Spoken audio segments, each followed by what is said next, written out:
Good morning বন্ধুরা, কেমন আছো সবাই? আশা করি সবাই খুব ভালো আছো। আমিও ভালো আছি।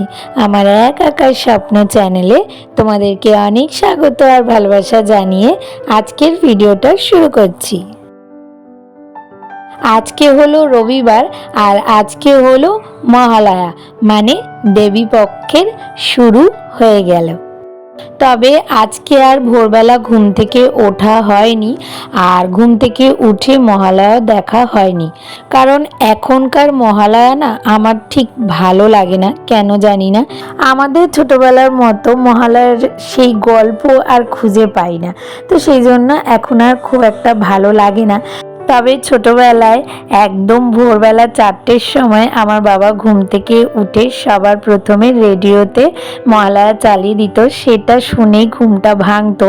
আর তারপরে 5টা থেকে টিভিতে যে মহালয়া হতো সেটাই আমরা দুই বোন মিলে দেখতাম, আর সেটা দেখতে এতটা বেশি ভালো লাগতো আর মজা লাগতো যে এখনকার সেই মহালয়ার সেই আনন্দ আর খুঁজে পাই না। তো যাই হোক, মহালয়া না দেখলেও মহালয়া চলে আসার আনন্দটায় আজকে আমার কাজকর্ম করতে একদমই ইচ্ছে করছিল না। তো সেই জন্য সকালবেলা কোনো টিফিন করিনি, ওই বাইরে থেকে কচুরি আনা হয়েছিল সেটাই খেয়ে নিয়েছি। আর তারপরে এই যে এখন রান্না বসিয়ে দিলাম। তবে আজকে না মাংস করব না, কারণ মাংস করতে গেলে অনেকটা টাইম লাগবে। আর আজকে ওই যে বললাম আমার অনেকক্ষণ রান্নাঘরে কাটাতে ইচ্ছে করছে না, তো সেই জন্য মাছই করছি। আর 2 রকমের মাছ আজকে রান্না নিয়ে এসেছিল, কাতলা মাছ আর ভোলা মাছ। তো ভোলা মাছটা দেখতেই পারলে ধুয়ে নুন হলুদ মাখিয়ে রেখে দিলাম, আর কাতলা মাছটা আজকে করব, তবে একটু অন্যরকম ভাবে। তো যেহেতু অনেকটা বেলা হয়ে গেছে তাই মাছ ভাজা বসিয়ে দিয়ে রিশানকে স্নান করিয়ে দিলাম। আর তারপরে এদিকে আসলাম সবজি কাটতে। তবে বেশি কিছু সবজি কাটবো না, কারণ আজকে রান্না করব একটুখানি কুমড়ো সিদ্ধ আর তার সাথে দই কাতলা। তো এগুলো করতে যেটুকু সবজি লাগবে সেগুলোই আর কি কাটাকাটি করে নিচ্ছি। আর আজকে তাড়াতাড়ি করে কোনো রকমের রান্না করছি এই কারণে, কারণ আজকে আমি একটু আমার নিজের যত্ন করব বা রূপচর্চা করব বলতে পারো। তো সেটা কি, সেটা তো বলবোই। তার আগে তোমাদেরকে বলবো, তোমরা যারা যেখান থেকে আমার ভিডিওটা দেখছো প্লিজ একটুও স্কিপ না করে পুরো ভিডিওটা দেখার চেষ্টা করো। আশা করি তোমাদের ভালো লাগবে।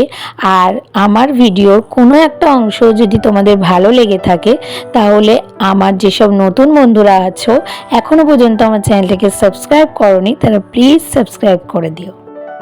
তো এদিকে কুমড়োটা কাটা হয়ে গেছে তাই ওটা সিদ্ধ বসিয়ে দিয়েছি। আর তারপরে এদিকে মাছের জন্য পেঁয়াজ আদা রসুন সবকিছু কেটে নিচ্ছি। আর মাছের ঝোলটা বসিয়ে দিয়ে তারপরে আমি আজকে একটু হেয়ার স্পা করব।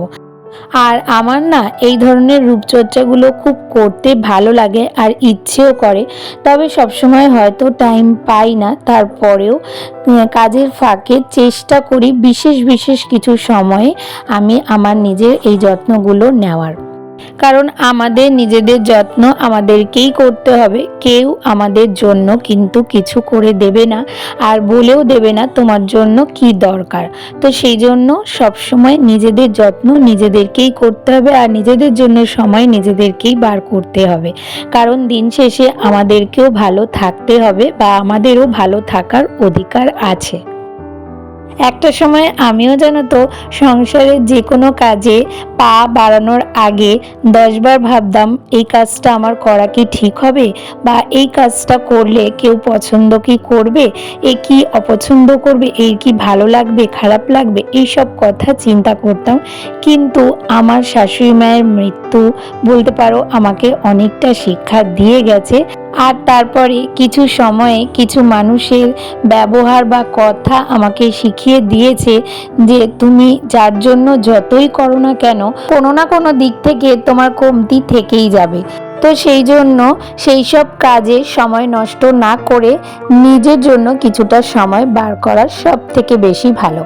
কারণ সবার মন রাখতে রাখতে হয়তো তোমার মনটাই আর ভালো রাখা হবে না।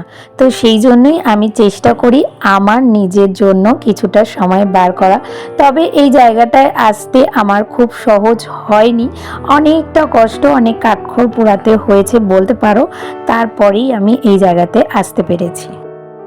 আর এই মুহূর্তে আমি শুধু একটা কথাই মনে করি যে আমি আমার শাশুড়ি মা বা আমার মায়ের মতো পুরো জীবনটা শুধুমাত্র স্যাক্রিফাইস করেই কাটিয়ে দেব না। তো যাই হোক, আজকে অনেকটাই তোমাদেরকে আমার মনের কথা বলে দিলাম। আর এদিকে ততক্ষণে মাছের ঝোলটাও হয়ে এসেছে, তো ওটা কিছুক্ষণ ঢাকা দিয়ে রেখে তারপরে এদিকে চলে আসলাম আমি যে কাজটা করব আজকে সেই কাজটা করতে। তো এই যে দেখো, হেয়ার স্পা করার জন্য আমি সমস্ত জিনিস নিয়ে চলে এসেছি। বেশি কিছু লাগে না, ওই হেয়ার স্পা ক্রিম আমার কাছে আছে, তো সেটাই নিয়েছি। যতটা পরিমাণ আমার মাথার চুলে লাগবে ততটা নিয়ে নিয়েছি। আর তার সাথে ভিটামিন ই ক্যাপসুল, এই দুটো জিনিসকে ভালো করে মিশিয়ে আমি আমার চুলে লাগিয়ে নেব। তবে এটা চুলে অ্যাপ্লাই করার একটা প্রসেস আছে, যারা জানো হয়তো অনেকেই জানতে পারো যে এটা কীভাবে অ্যাপ্লাই করতে হয়, তারা তো জানোই। আর যারা জানো না, আমার ভিডিওটা দেখে জেনে নিতে পারো বা শিখে নিতে পারো। আর এই স্পা করার আগে না শ্যাম্পু করে নিতে হয়, তবে আমি আজকে শ্যাম্পু করিনি, কালকে শ্যাম্পু করেছি, আজকে স্পা করে নিচ্ছি। কারণ কি বলতো, ওই এখন শ্যাম্পু করে স্নান করে আবার এই স্পাটা লাগিয়ে আমার তো আবার স্নান করতে হবে, তো ডবল ডবল করে স্নান করতে গেলে আমার ঠান্ডা লেগে যাবে। তো সেই জন্য আমি আগের দিন শ্যাম্পু করে নিয়েছি আর আজকে স্পাটা লাগিয়ে নিচ্ছি। আর জানো তো, একদম শুরুতে আমি একটু ভুল করেছিলাম, চুলটাকে না একটু ভিজিয়ে নিতে হবে, যেহেতু আমি আগের দিন শ্যাম্পু করেছি। শ্যাম্পু করেই ভেজা চুলেই এটাকে অ্যাপ্লাই করতে হয়।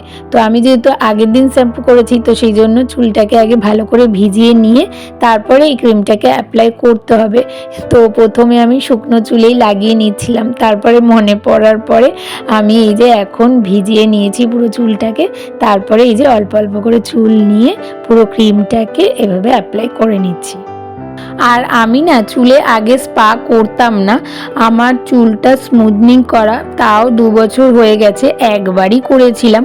তো তারপর থেকে একটু এই স্পাটা করি, একটা কিনে রেখেছি, অনেক দিন আমার চলে গেল বলতে পারো। তো তবে এটা যে স্মুথনিং চুলেই স্পা করা যায় এরকম কোনো ব্যাপার নেই, আমি শুনেছি যে নর্মাল চুলেও স্পা করা যায়।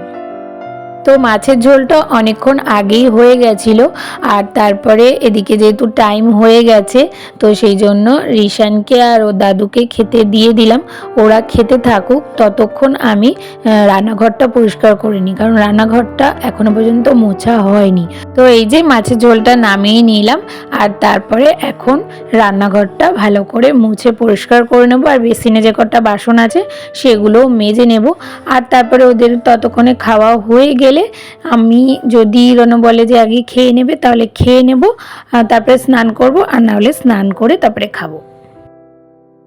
গুড ইভিনিং বন্ধুরা, তো চলে আসলাম একেবারে সন্ধ্যাবেলা, আর তোমাদেরকে তো দেখানো হয়নি স্পা করার পর আমার চুলটা কেমন লাগছে। তো এই যে দেখো, আমার চুলটা কিন্তু একদম স্মুথ আর সিল্কি হয়ে গেছে, নিজেকেই নিজে বেশ ভালো লাগছে জানো তো।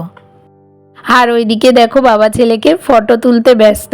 আসলে আমরা তিনজনে একটু রেডি হয়েছি, যাব হচ্ছে আমার দিদির বাড়িতে পুজোর জামা কাপড় দিতে।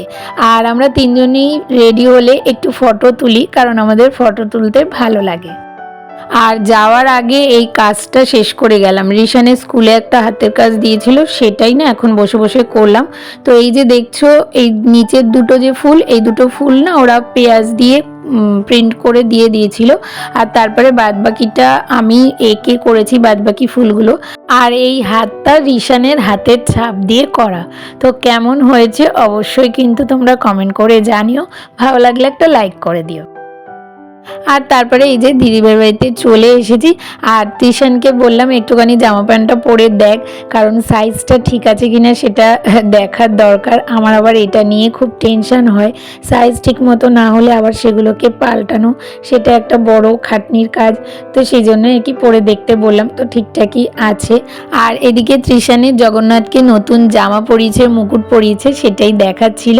আর এই জামাগুলো না ওর ঠাকুমা বানিয়ে দিয়েছে, আমাদের গোপালের জন্য একটা বানিয়ে দিয়েছে, পরে তোমাদেরকে দেখাবো। আর তারপরে এই যে আমার দিদিভাই আমাদের জন্য মোগলাই নিয়ে এসেছিল, তো সেটাই দিয়েছে খেতে, তো ওটা খেয়ে নিচ্ছি। আর এদিকে দেখো এদের দুই ভাইয়ের কাণ্ড দেখে না হাসতে হাসতে মানে পেট ব্যথা হয়ে গেছে। মানে ওরা পুজো করতে বসেছে, দুর্গা পুজো, বুঝেছো তো, আর ভুল ভাল মন্ত্র বলছে, আর সেই শুনে আমাদের হাসতে হাসতে পেট ব্যথা।